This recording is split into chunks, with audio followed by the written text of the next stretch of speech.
Creston is a town in the Kootenay region of southeast British Columbia's Creston Valley.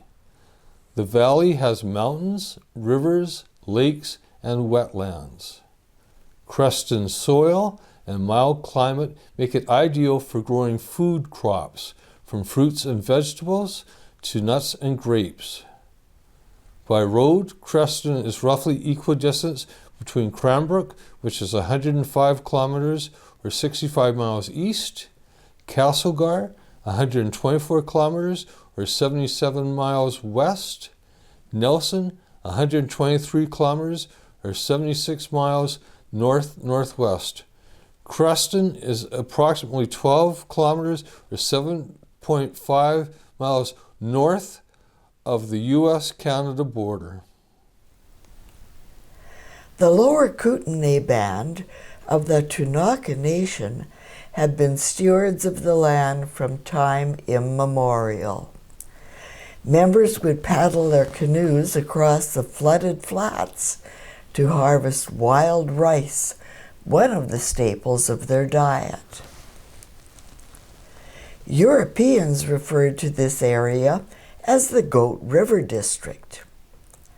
In 1891, 3 settlers obtained 65-hectare or 160-acre lots. Of today's town, John Wilson Dow owned the northern portion, Fred G. Little the center, and John Arrowsmith the southwest corner. The Columbia and Kootenay Steam Navigation Company, sailing between Nelson and Bonner's Ferry, served the growing community. 8 years later, Fred Little chose the name Creston, after a town in Iowa he had visited.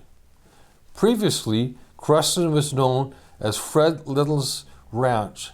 Then, during the construction of the Canadian Pacific Railway, the 8th siding.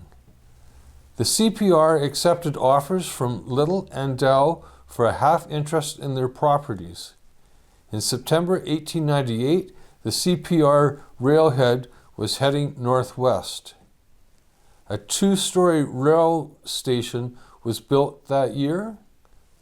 Small sawmills were established in 1898 and around 1903.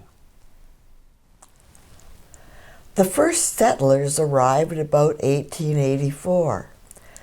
They were likely associated with the Bailey-Groman Reclamation Plan. They cleared the slopes around today's Creston and planted orchards. Apples and cherries were well established by the 1920s. Veterans, returning from the First World War, started farming the flatlands to the south. Grain harvests increased. In 1935, grain elevators were built by the Midland Pacific Grain Corporation. The Alberta Wheat Pool followed in 1936 and 1949. Creston's economy is diverse, with a mix of industries such as agriculture, forestry, retail, and tourism. The region is known for its fruit, including apples, cherries, and peaches. Creston's population in 2024 was estimated to be more than 6,100. Spring comes early by Canadian standards. Summers are short, warm, dry, and partly cloudy. A clear summer day is likely to have a maximum near 28 degrees Celsius. The area receives modest amount of snow. Winters are freezing, snowy, and mostly cloudy.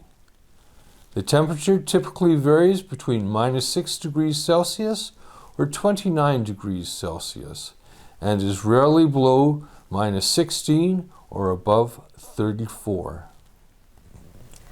The Creston Valley Thundercats, are a Junior A ice hockey team in the Kootenay International Junior Hockey League. Home games are played at the Johnny Busick Arena in Creston.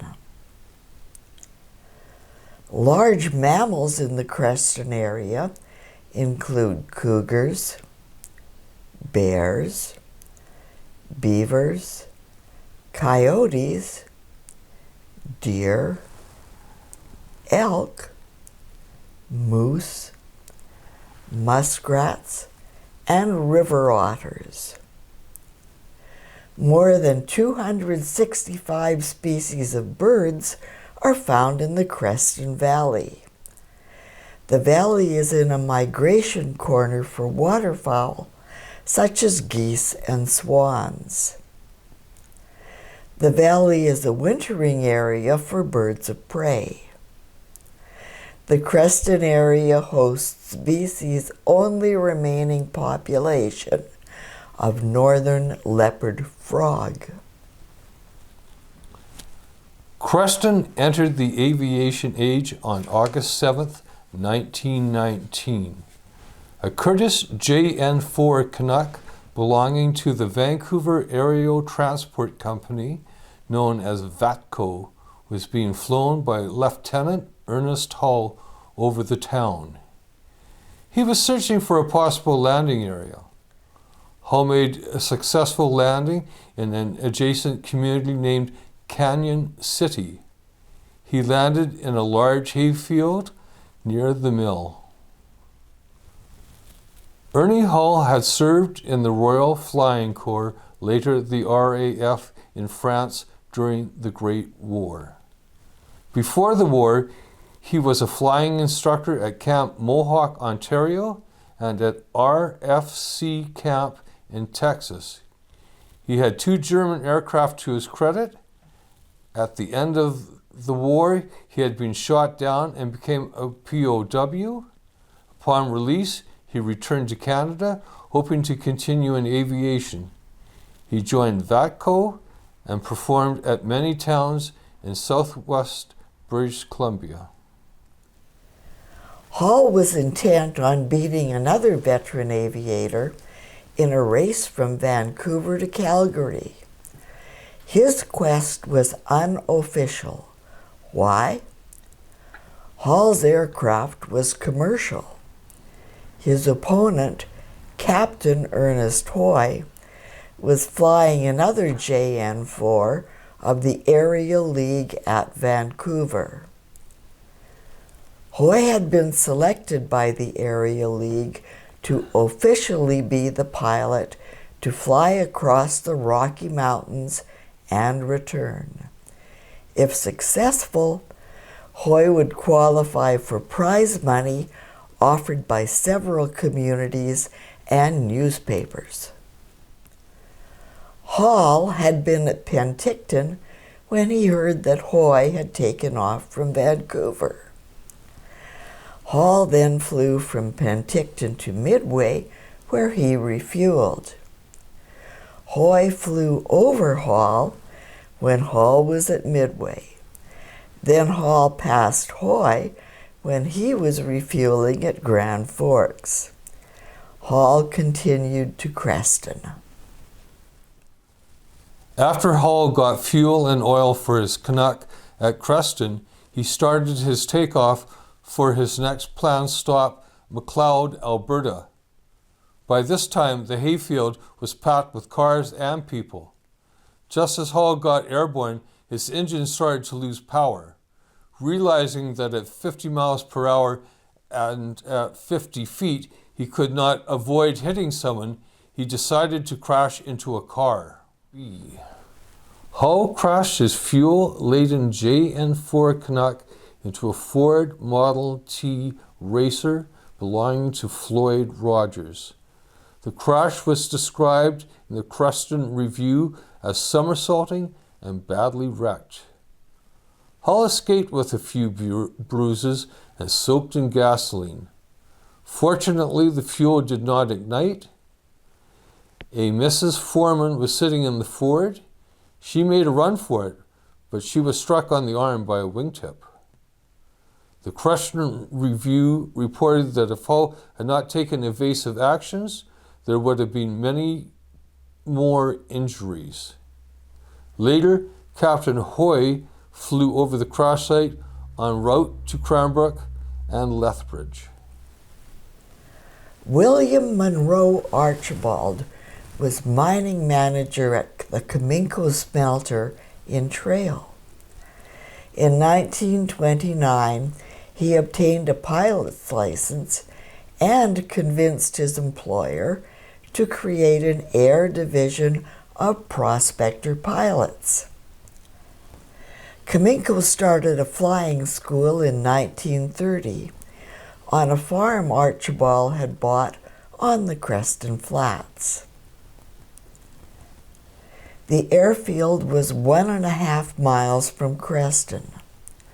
The landing area, 2,000 feet by 500 feet, had a sod surface. The field was prone to flooding during May, June, and July, but had natural drainage.